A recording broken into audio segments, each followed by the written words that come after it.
नमस्कार, आप देख रहे हैं विनोद दो लाइव। हम हर हाल में हाजिर है आपके सामने, आपकी आवाज बनकर, बेखौफ आजाद आवाज।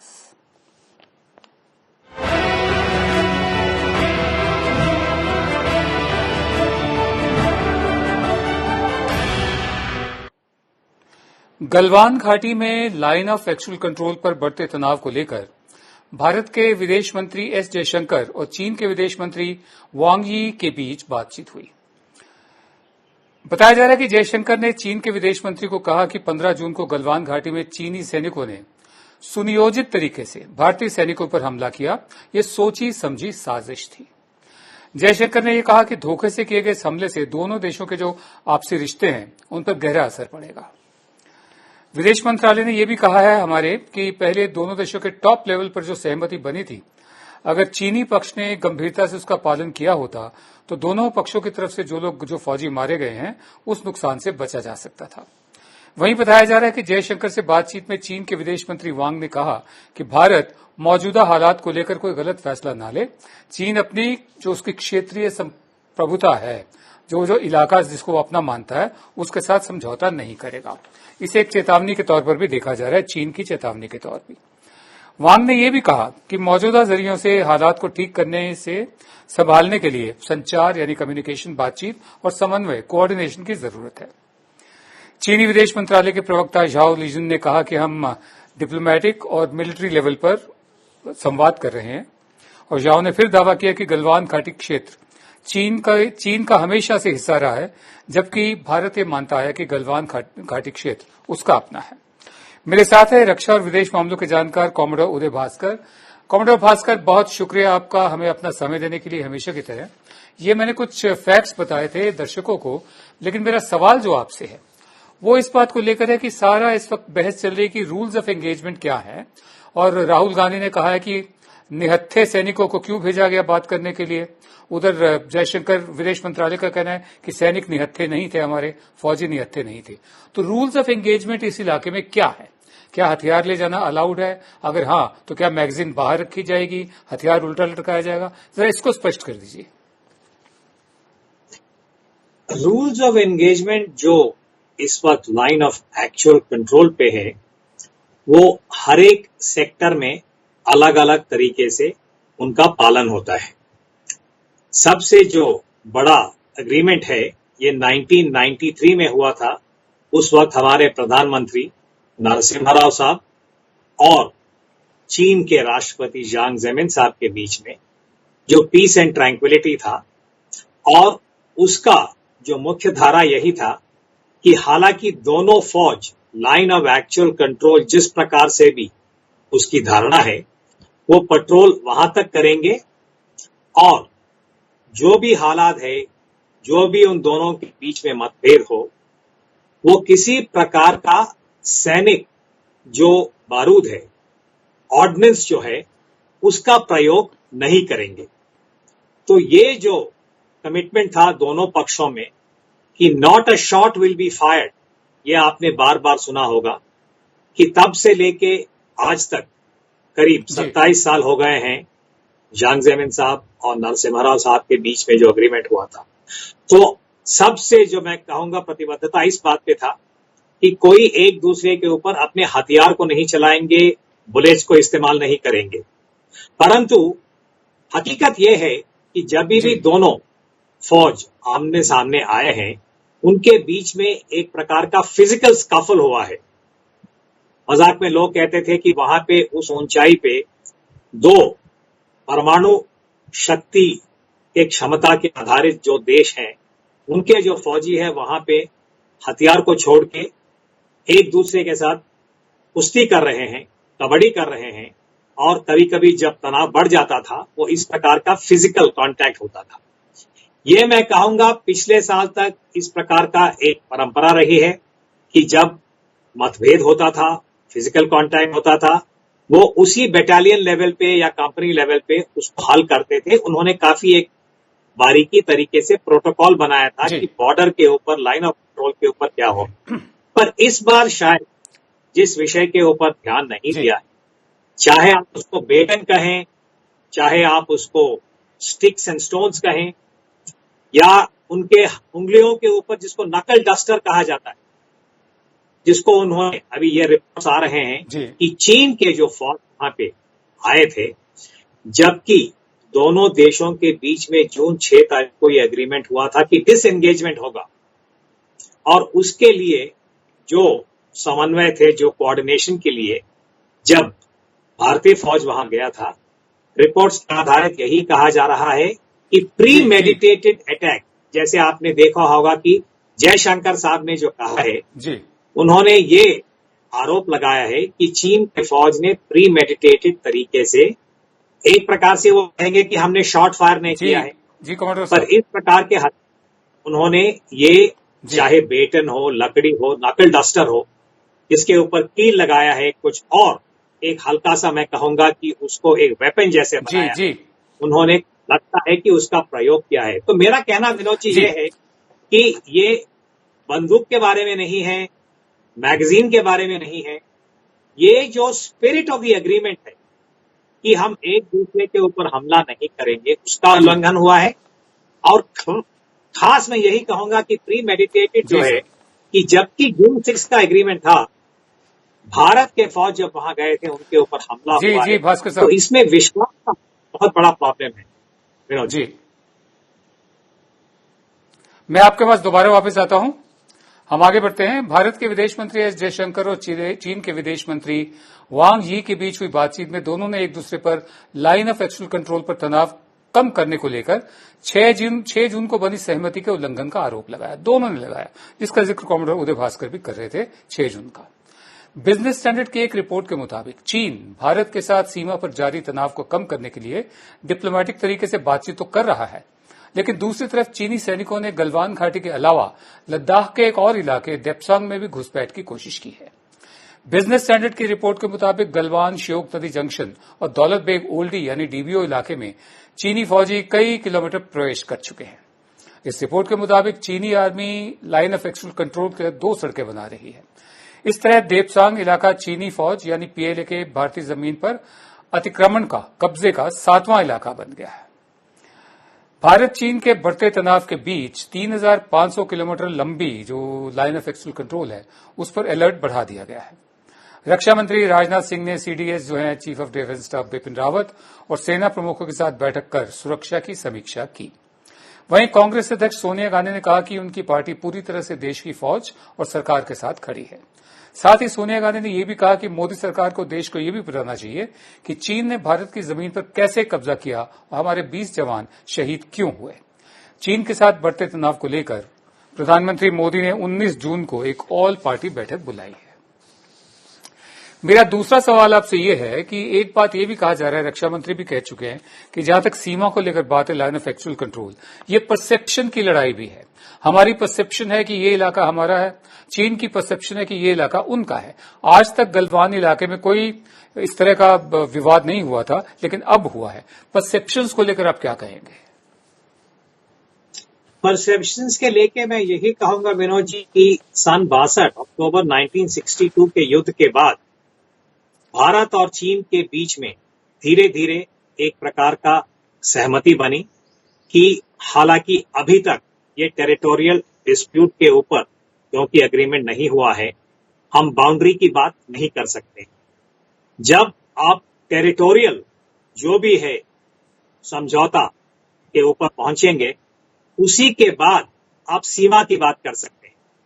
तो हकीकत यह है कि भारत और चीन के बीच में ये करीब 3,500 3,600 किलोमीटर की जो लाइन है, ये एक प्रकार का नोशनल लाइन है, यानी कि ये किसी मैप के ऊपर नहीं है, वहां पे कोई ऐसा बॉर्डर पिलर नहीं है, और दोनों देशों ने अपने फौज के आधारित एक क्लेम लाइन बनाया है।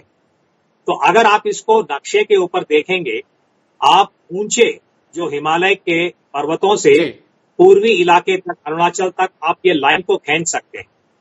दोनों साइड अलग अलग सेक्टर्स में अपना एक क्लेम लाइन बना के वहां तक अपने पेट्रोल करते हैं। गलवान की सच्चाई और हकीकत यह है कि 1963 से लेके अभी 2020 तक गलवान घाटी के ऊपर चीन ने कभी भी अपना क्लेम का दावा नहीं किया है।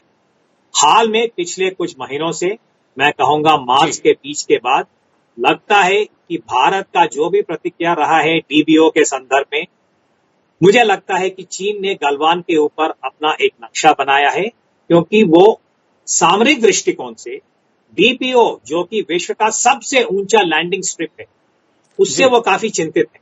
क्योंकि आपको याद होगा हमने अपना C-130 जो हेवी ट्रांसपोर्ट एयरक्राफ्ट है, हमने उसको वहां लैंड किया है। और यदि आप नक्शा देखेंगे, डीबीओ से अक्साई चीन के साथ भी एक कनेक्टिविटी बन सकता है। तो इन सब चीजों को देखते हुए मुझे लगता है कि चीन ने गलवान को अपने सामरिक दृष्टिकोण में उसको बढ़ा के उन्होंने इस प्रकार का चाल चलाया है। और साथ साथ उनके विदेश मंत्री भी ये एक दावा कर रहे हैं, उनके फॉरेन ऑफिस ने एक बहुत ही कठोर स्टेटमेंट उन्होंने किया है कि पारंपरिक रूप से, ऐतिहासिक रूप से गलवान उनके पास है। ये मैं यही कहूंगा कि बेबुनियादी है और इसमें कोई सच्चाई नहीं है। विनोद जी। जी, मैं आगे बढ़ता हूं। भारत चीन के बीच बढ़ते तनाव को लेकर अमेरिकी राष्ट्रपति डोनाल्ड ट्रंप के प्रवक्ता ने कहा है कि अमेरिका दोनों देशों के बीच मध्यस्थता की कोई औपचारिक योजना नहीं बना रहा है। मतलब बीच में दखल देने की, बिचौलिया बनने की कोई फॉर्मल प्लान नहीं है। हालांकि राष्ट्रपति को पूरे हालात की जानकारी है, वो हालात पर नजर बनाए हुए हैं। वहीं चीन के विदेश मंत्री, अमेरिका के विदेश मंत्री ने माइक पोम्पियो ने हवाई प्रांत में चीन के डिप्लोमेट यांग जीची से बात की। चीनी मीडिया ने इस बातचीत को सार्थक बताया, मानीखेज बताया है, कंस्ट्रक्टिव बताया है। आपको बता दें कि ट्रंप ने पिछले महीने ट्वीट करके भारत चीन के बीच तनाव कम करने के लिए मध्यस्थता की, एक बिचौली की भूमिका निभाने की पेशकश की थी। पाकिस्तान को लेकर भी वैसे कर चुके, ऑफर दे चुके हैं। वहीं रूस के विदेश मंत्री सर्जेई लावरोव ने कहा है कि दोनों देशों ने सीमा पर तनाव कम करने के लिए जो कदम उठाए हैं, मॉस्को उनका स्वागत करता है। 22 जून को भारत, रूस और चीन के विदेश मंत्रियों के बीच ट्राइलैटरल 3 पक्षीय वार्ता होनी है। ये बैठक कोरोना महामारी से निपटने और सामान्य सुरक्षा के खतरों से निपटने के तरीकों को लेकर बुलाई गई है। वहीं यूरोपियन यूनियन ने भी दोनों देशों से मिलकर तनाव कम करने की अपील की है। कमोडोर उदय भास्कर, मेरा आखिरी सवाल आपसे ये है, अभी ताजा खबर ये है कि भारत को 2 साल के लिए अस्थायी सदस्य बनाया गया है सुरक्षा परिषद का, यूनाइटेड नेशन सिक्योरिटी काउंसिल का। अच्छी बात है, बड़ी अच्छी खबर है। लेकिन पूरी दुनिया में हमारे साथ कौन खड़ा है इस मसले पर? सर, इस वक्त चीन के साथ जब भारत का तनाव है, मैं कहूंगा कि भारत एक प्रकार से अकेला है। क्योंकि चाहे अमेरिका हो या रूस या यूरोपियन यूनियन, जितने भी शक्तिशाली देश हैं, उनके अपने अपने द्विपक्षीय रिश्ते हैं चीन के साथ। कुछ चिंताएं भी हैं, तनाव भी है, जैसे अमेरिका और चीन के बीच में हम देख सकते हैं।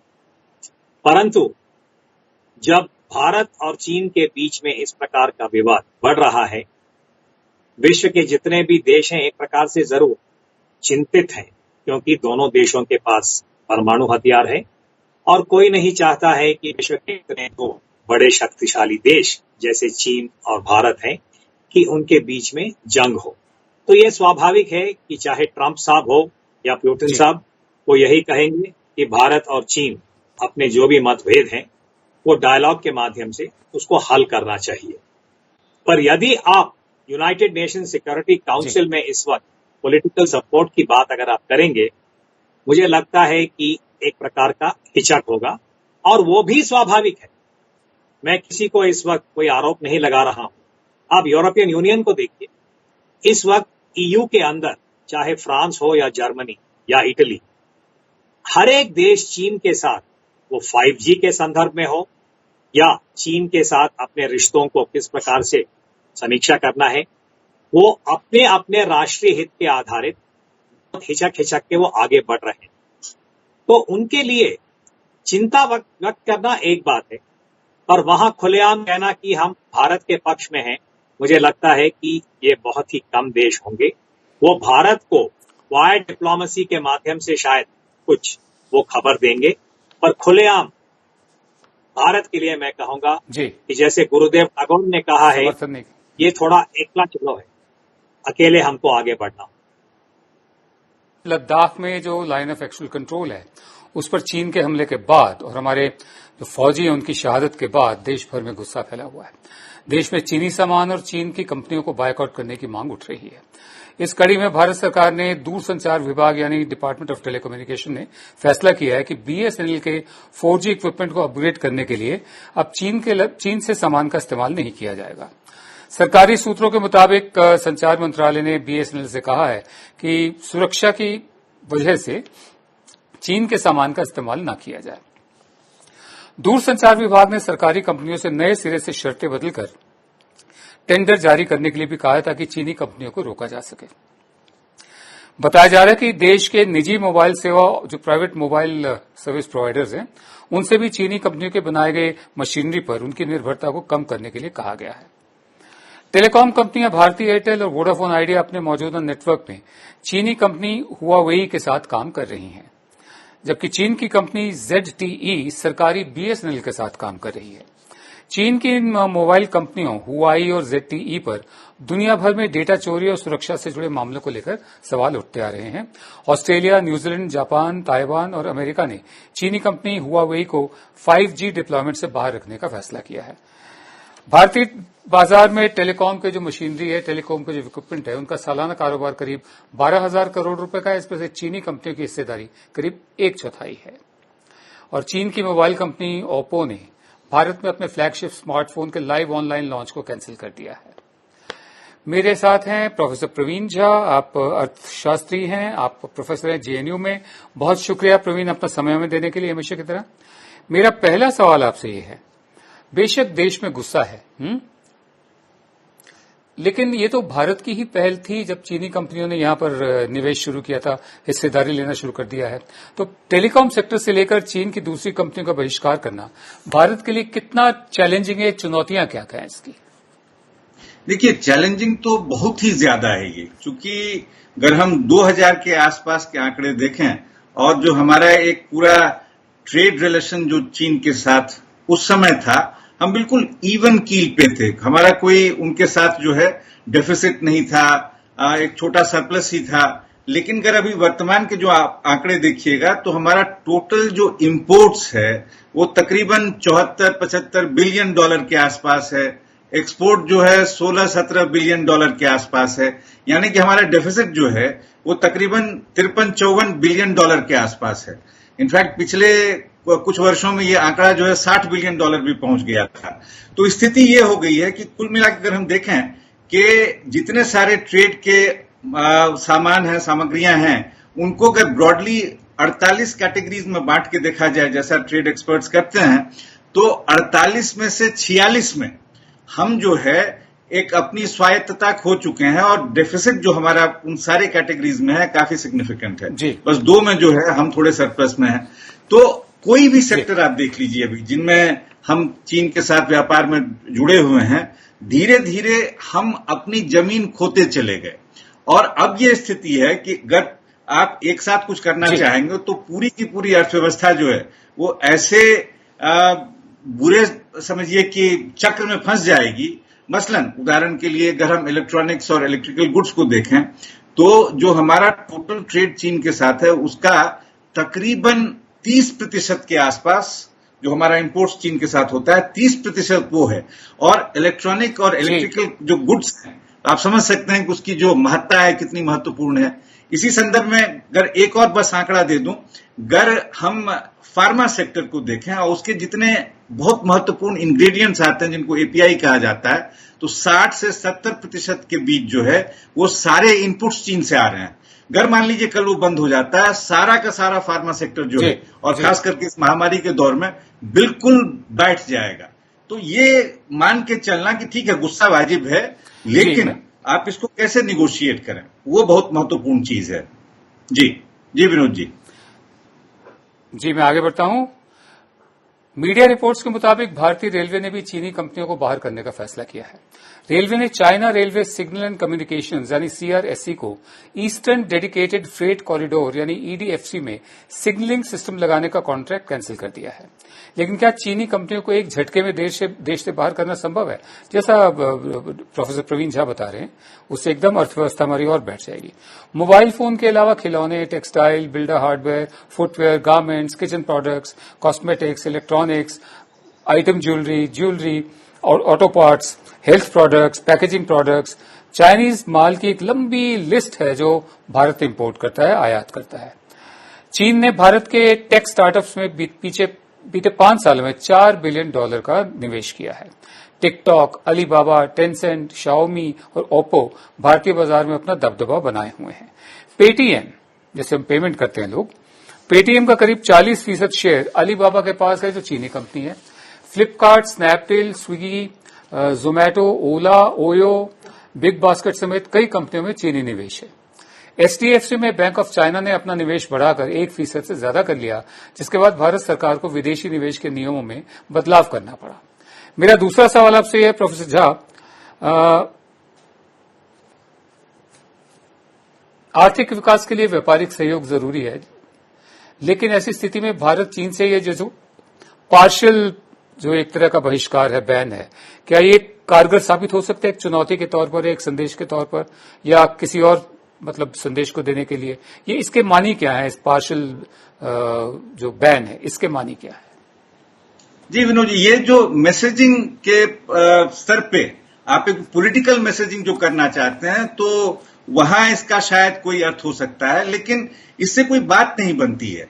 जो मूल समस्या है आप उसको एड्रेस करें, क्योंकि इकोनॉमिक सिक्योरिटी, सोशल सिक्योरिटी, ये सारी चीजें जो हैं किसी भी सिक्योरिटी फ्रेमवर्क में बहुत जरूरी हैं।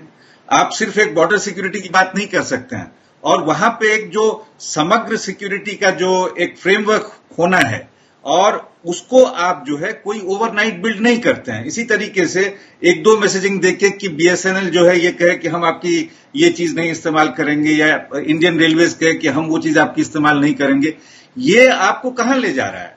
इससे किसी भी समस्या का निदान नहीं होता है। और जो बाकी बड़े चैलेंजेस आपके हैं, देखिए हमारा डिपेंडेंस चीन पे बहुत ही ज्यादा है। चीन का डिपेंडेंस हम पे उतना ज्यादा नहीं है। जो चीन के टोटल एक्सपोर्ट्स हैं उसका सिर्फ 2% जो है वो भारत आता है, लेकिन चीन हमारा सबसे बड़ा पार्टनर है।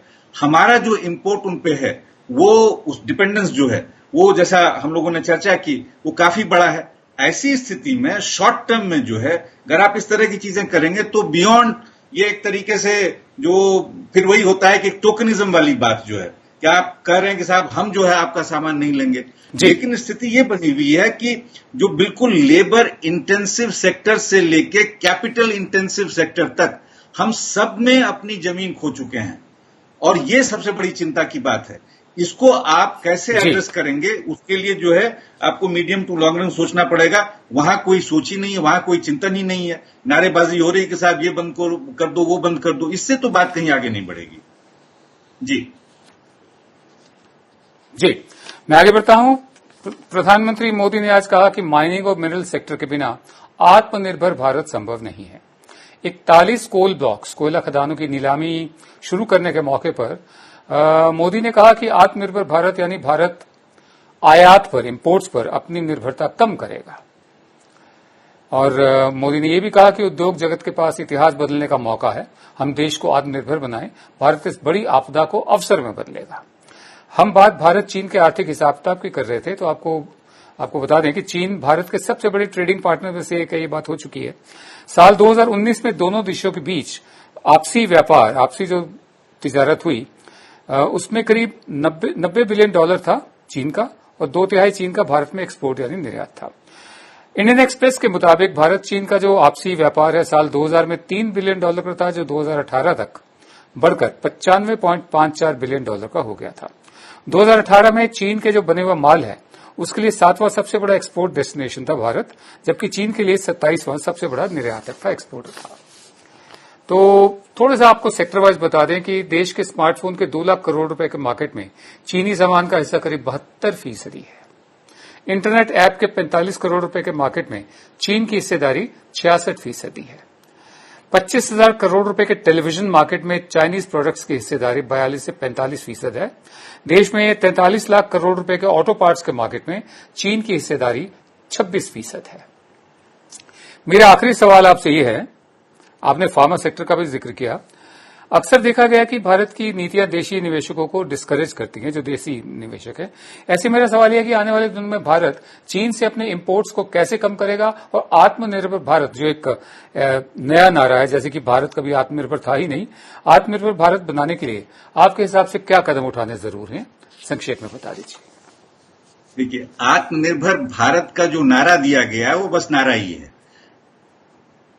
हमें ये ध्यान देना चाहिए कि उसके पीछे जो एक फ्रेमवर्क हो नीतियों का, वो कहां है। आप एक दिन ये कहते हैं कि कमांड एंड कंट्रोल से हटके हमें जो है प्लग एंड प्ले, उस स्ट्रैटेजी को अपनाना है। यानी कि जो ग्लोबल सप्लाई चेन्स हैं उसमें हम कहां फिट बैठ जाएं और कहां पे जो है अपना जो भी पावर प्लग है उसको उसमें लगा दें और उससे हम क्या गेन कर सकते हैं। तो एक दिन आप इस तरह का भाषण देते हैं, दूसरे दिन जो सरपंचों के साथ बैठक होती है उसमें हम कहते हैं कि हमें गांव के लेवल पे जो है, गांव के स्तर पे एक आत्मनिर्भरता चाहिए। अब दोनों बातें एक साथ नहीं हो सकती हैं। अगर आत्मनिर्भरता चाहिए उसके लिए बहुत आवश्यक है कि फिर हम जो है इस पूरे एक जो इकोनॉमिक स्ट्रेटेजी का ढांचा रहा है उससे बाहर निकलें। हम कैसे अपनी इंडस्ट्रियल पॉलिसी को मजबूत करें, हम कैसे अपने जो डोमेस्टिक इन्वेस्टर्स जो हैं उनको एनकरेज करें। जो टाटा ग्रुप है, आज से 10-1 वर्ष पहले इंग्लैंड में सबसे बड़ा प्राइवेट सेक्टर एम्प्लॉयर हो गया था। इस तरह के बहुत सारे आंकड़े हम लोग जो है चर्चा में ला सकते हैं। मैं सिर्फ ये कह रहा हूं कि ये जो पूरा एक फ्रेमवर्क है उसकी जो बुनियादी चीजें हैं उस पर ध्यान देने की आवश्यकता है। अन्यथा फिर वही एक ऐसी नारेबाजी चलती रहेगी जिसका न कोई सर है न कोई पैर है। तो मैं तो सिर्फ ये कह रहा हूं इस संदर्भ में कि जो बेसिक हमारा फ्रेमवर्क है उसके बारे में चर्चा की आवश्यकता है। वो कैसे किया जा सकता है, खास करके इस समय में जब हम पूरी तरह से एक ग्लोबलाइज फ्रेमवर्क में चल रहे हैं, इसको ध्यान देने की आवश्यकता है। जैसे चीन ने जो किया है, चीन से ही हम सीख लें पिछले 20 वर्षों में जो उन्होंने किया है। जी विनोद जी। जी बिल्कुल बिल्कुल। बहुत धन्यवाद आपका प्रोफेसर प्रवीण झा, अपना समय हमें देने के लिए बहुत बहुत धन्यवाद। हम आगे बढ़ते हैं मध्य प्रदेश में। अब हम जरा राजनीति की तरफ आते हैं। मध्य प्रदेश में कांग्रेस का सियासी खेल बिगाड़ने वाली बीजेपी का मणिपुर में जो राजनीतिक समीकरण है वो गड़बड़ा गया है। मणिपुर में बीजेपी की सरकार संकट में आ गई है। उप मुख्यमंत्री वाई जॉय कुमार सिंह सहित 9 विधायकों ने सरकार से नाता तोड़ लिया है। बीजेपी के 3 विधायकों ने पार्टी छोड़ने के साथ ही विधानसभा की सदस्यता से भी इस्तीफा दे दिया है।